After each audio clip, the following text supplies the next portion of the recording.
they'll have a few other injury and suspension problems, but I can't pick them to lose on their home patch, so I'm going to go Leeds by 6. But it would not shock me if Warrington won this one. Yeah, it could go either way, Warrington. It couldn't it? Like, even the head coach said, "Oh yeah, we've done it now." So it's either going to give them a bit of energy to throw the ball about and play well, or it's all the players are going to take the night off and think their job's done and get battered, aren't they? I'm going Leeds by 10 at home. Next up, St Helens hosting your Hull Kingston Rovers. So go on, take us through what 17 you think might be possible this week. Okay, based on no one coming back this week. At fullback, I've got PLT. The back line of Crooks, Tate, Wood and Ryan Hall. Halfbacks, really struggling with. I've ended up with a player called Russlin, who will be his debut. He's the one that's been on loan at Cornwall, isn't he? Yeah, so it'd count on him coming back possibly for only one game. And then probably leave Minchella in the other half-back again. Forwards, aren't too bad. You've got George King, Jez Litton at hooker, Matty Staunton at the other prop. Your second row is probably first choice, actually, of Holton and Kane Lynette. And Jimmy Kainos at loose forwards. And then it gets a bit dire when you get to the bench. So I've got Will Meyer, then it'd be bringing back Wilkinson off loan, Connor Moore, and then Cullen, who I think's on loan as well. So you're potentially 4 debuts there. Yeah. Scratchy bench, without a doubt. Wasn't the talk of Mikey Lewis potentially coming back in? Yeah, but you're playing St Helens in what's almost a nothing game. Why would you risk a 21-year-old lad who's going to be who's your biggest player, more or less? Yeah. I wouldn't see the need in playing him. No, I'm going Saints by 30. I think you're being generous. I'm putting 50. Okie dokes. Then the final Friday night game is Wigan versus Toulouse. Wigan have called this, I think, Inclusivity Day or something. They're inviting everyone's family and friends. Seems to be what they're doing. So season ticket holders can get a free ticket for family and friends. All the staff at Wigan are all got tickets for their families and friends. So hopefully that'll be another team doing another way of trying to boost a crowd against the French sides.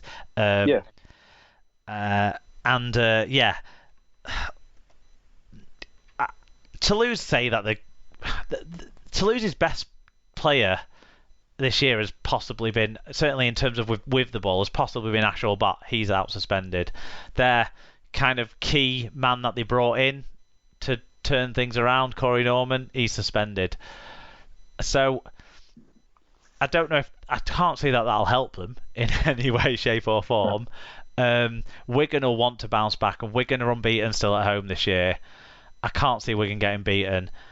I don't know if Pete will bring anyone back in, Bateman or Farrell or anyone, if they're quite ready yet.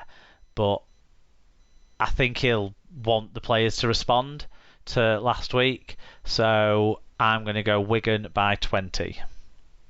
Yeah, I'm the same. I couldn't name who's Toulouse's backup fullback or halfback, so I've put Wigan by 24. Yeah, well, Lucas Albert, you'd think would come in and play at halfback, and then fullback.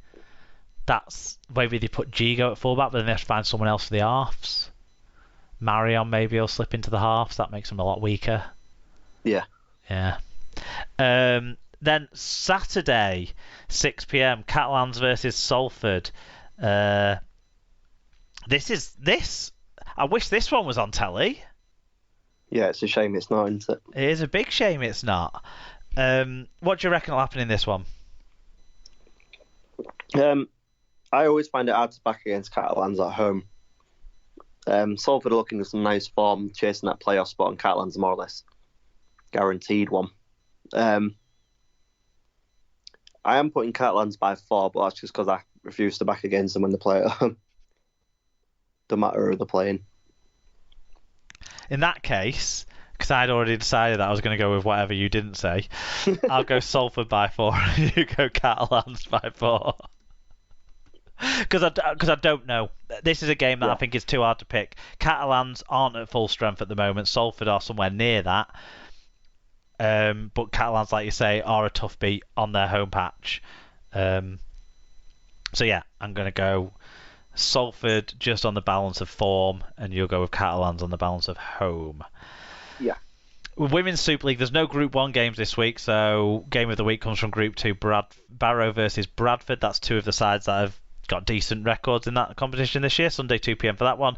Championship game of the week, Barrow versus Featherstone. Barrow, we didn't really touch on it, had a decent win away at Batley in terms of like chasing playoff positions and that sort of stuff.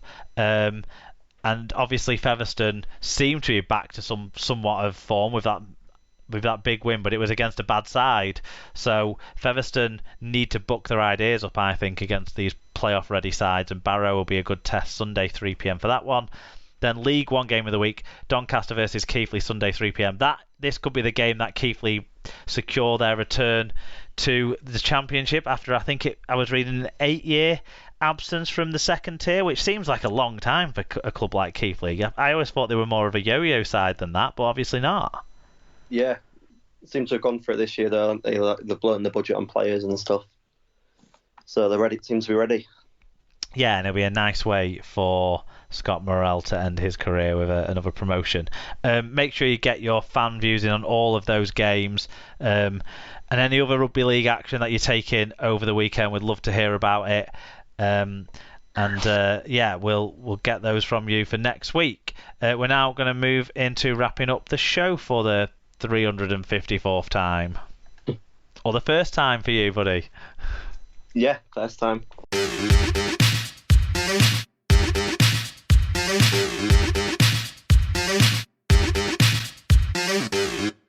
Okay, Tom, when we locked you in as the guest host and we made sure you were available because we wanted to get you on and celebrate your champion ways with the SLP awards that you've won in your listening career, you were quick to say, do you want me to do a quiz? And because I do enough work putting the show together, yes, I do want you to do a quiz. So what have you got for me? So obviously being a Hull KR fan and being a minority on this podcast, I've done a Hull KR themed quiz. It's all current Hull KR stuff, so you should be up to date with it. So even Dr. Bob's got a chance, is what you're saying? He has. I've not gone to any 70s niche references or anything like that. Okie dokes. Current. Okay, so question 1, simple one. Who is Hull KR's longest serving player in the current squad? Oof. You say simple one? Because you've had a lot of turnover in recent years. Yeah. I'm trying to think of anyone who's been there more than 4 years. Is there anyone that was there when you were in Super League before you went down? No, I don't think so. No. So we're looking at someone like Kinehorst or Parcell or someone like that. I'm going to go Matt Parcell. You'd be wrong. It's actually Will Dagger. Will Dagger? 23-year-old Will Dagger is our longest serving player. So did he join you when you were in the championship that year? 2018 he joined. Oh. He's either the championship or the year after, I can't remember. That's the year you were back, so that must have been... Right, so he must have joined at the start of that year, and then a couple of other players might have joined before the end of that year, like Parcell maybe. Yeah, Parcell was midway through the season in the best trade of all time where we got him for Sean Lunt. Yeah. A crock Sean Lunt. Yeah, who very quickly retired after it. Yeah. Okay, yeah. So question 2. Dr. Bob didn't get that, just so you know. Okay. I don't think he'll get this one either. What was unique about Sam Royal's only 3 games for Hull KR? The same fact is true for Zach with Fishwick's first 3 games as well. There's a really weird, unique thing about those 3 games. Right, okay. Is it that that one was at home, one was away, and one was at a neutral venue? I can give you half a point for that one. It's the wore a different coloured shirt on each one. So they wore all 3 shirts. He had 3 games and he wore all 3 shirts. Yes. Oh, because he had the armed forces one. Yeah, no, it's the Boilermakers. Actually, it's not to do with the armed forces. Oh, right. Some old Hull reference, I think. From before my That's time. a good question. I like that question. Well done to anyone who got that. All right, last one. How many different nationalities are represented in the Hull KR squad? Oh. With some players, does it depend on what team we're putting them in the World Cup? I suppose so, yeah, but I've gone off what Wikipedia said to confirm everyone. Yeah. I think Wikipedia's telling us that Brad Takarangi's a Cook Islands player. So on that basis, I'm going to throw in as the Cook Islands player. Right, let me think. There's obviously English players. There's obviously famously a German player. Kaelin, it's definitely a Scotland player. And Coote. So some people must identify as Aussies. SKD's a Kiwi. Gonna go with Cook Islands for Takarangi. Veti must be another Pacific island. Does anyone play for Wales? Someone must play for Ireland. So I'm going to go with that. Oh, Ethan Ryan plays for Ireland, doesn't he? George King's the captain of Ireland. A good point. So I'm up to 8. I'm going to stick on 8. I'm going to say 8. It's actually 10. 10. Someone's from Wales as well, aren't they? No, I've not got any Wales. So I've got England, Australia, New Zealand, Ireland, Tonga for Vete, Fiji, which is Corbin Sims. Oh, that's an obvious one that I should have got. Germany, obviously, Kynhorst. Scotland, Kane Lynette, Lachlan Coote. Cook Islands, Takarangi. And the last one's Samoa, which is PLT, technically. Right. Samoa. Yeah. See, I was thinking Vete, but I didn't know what... I thought PLT might be classed as... I'm guessing he was born in England, wasn't he? PLT's the awkward one. He's born in Australia, brought up in England, but couldn't play for Samoa, which is peak rugby league. Do you know what I'm wondering? That's a great question as well, by the way. I've got none out of 3, but that's a very fun none out of 3, I've got to say. What I was thinking about, and I don't know if I've talked about this before on the show, you know, with like this international eligibility and all this sort of stuff, like, will there not come a point when there's not as many people moving over to, say, Australia from the Pacific Islands? You'd think so, wouldn't you? If they're going to keep getting stronger and stronger, it's going to only make Australia weaker. But even in terms of, like, immigration and stuff like that, you know, for them to be able to be in the Australian setups of schoolboys and stuff like that, they'd have to be either coming over as kids or being the sons and daughters of immigrants and stuff. These, you know, players coming through.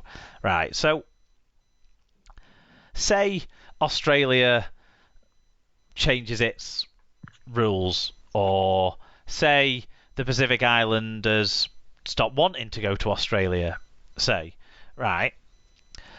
What happens in 2 generations' time? So, like, so right now, so PLT, for example, yeah, his dad could play for Samoa because his dad's dad was born in Samoa or whatever it is. So grandparent rule, he could play for Samoa. But his kids, they wouldn't have any people born in Samoa. Unless his dad was. I don't know if his dad was or not. But, you know, it's an example sort of thing. So, like, they couldn't play for Samoa. I think they have to bring in a rule that if your parent played for a country, you're eligible to play for that country. so that you can still have that succession. Yeah, I think they need to cut it off at one generation.